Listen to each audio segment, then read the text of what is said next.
نحمده ونصلي على رسوله الكريم اما بعد فاعوذ بالله من الشيطان الرجيم بسم الله الرحمن الرحيم رب اشرح لي صدري ويسر لي امري واحلل عقدة من لساني يفقهوا قولي۔ اور حضرت صوبان سے مروی ہے رسول اللہ صلی اللہ علیہ وسلم نے فرمایا قدر اور قضا کو کوئی چیز رد نہیں کر سکتی سوائے دعا کے، یعنی تقدیر، دعا سے تقدیر کا علاج بھی ہو جاتا ہے۔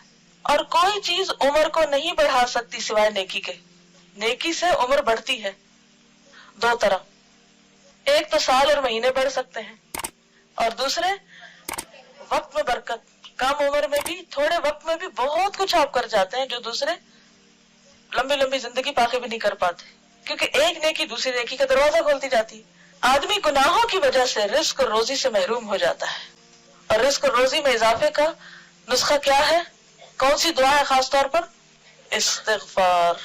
سورۃ نوح میں آتا ہے نا فَقُلْتُ اسْتَغْفِرُوا رَبَّكُمْ إِنَّهُ كَانَ غَفَّارًا يُرْسِلِ السَّمَاءَ عَلَيْكُمْ مِدْرَارًا۔ تو بارشیں برسے تو کیا ہوتا ہے پھر؟ خوب رزق میں اضافہ ہوتا ہے، زیادہ چیزیں اگتی ہیں، زیادہ رسیلی ہوتی ہیں، زیادہ فائدہ مند ہوتی ہیں۔ تو یہ کس کی برکت سے ہوتا ہے؟ استغفار۔ کس نے کہا یہ؟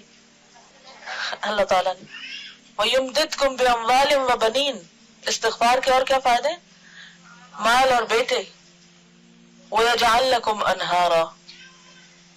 نہریں اور دریا بہنے لگتے ہیں، آسمان کی بارش آتی ہے اور اس کے بعد زمین پر پانی کی فراوانی ہو جاتی، اور اگر بارش نہ بھی آئے تو زمین پر بھی پانی ہوتا ہے، یعنی رزق میں کمی نہیں آتی پھر۔ تو يَجْعَلْ لَكُمْ أَنْهَارًا، تمہارے لیے نہریں بن جائیں گی، لیکن ضروری ہے کہ کیا کرتے رہے ہم؟ استغفار، استغفار نہیں، استغفار۔ اب استغفر اللہ نہیں پڑھنا، استغفر اللہ پڑھتے ہیں، نام اس کا استغفار ہے۔ آدمی گناہوں کی وجہ سے رزق اور روزی سے محروم ہو جاتا ہے، نعمتوں سے محرومی ہو جاتی ہے۔ گناہ روزی کو تباہ کر دیتا ہے، گناہ روزی کو تباہ کر دیتا ہے۔ لیکن ہم میں سے کتنے ہیں جو اعتراف کریں کہ ہم گناہ گار ہیں؟ لوگوں کے سامنے دہراتے رہتے ہیں، اللہ کے سامنے کم ہی اعتراف کرتے ہیں۔ تو سچے دل سے استغفار کیجئے۔ جزاکم اللہ خیرا۔ سبحانک اللہم و بحمدک، نشہد ان لا الہ الا انت، نستغفرک و نتوب الیک۔ السلام علیکم و رحمۃ اللہ وبرکاتہ۔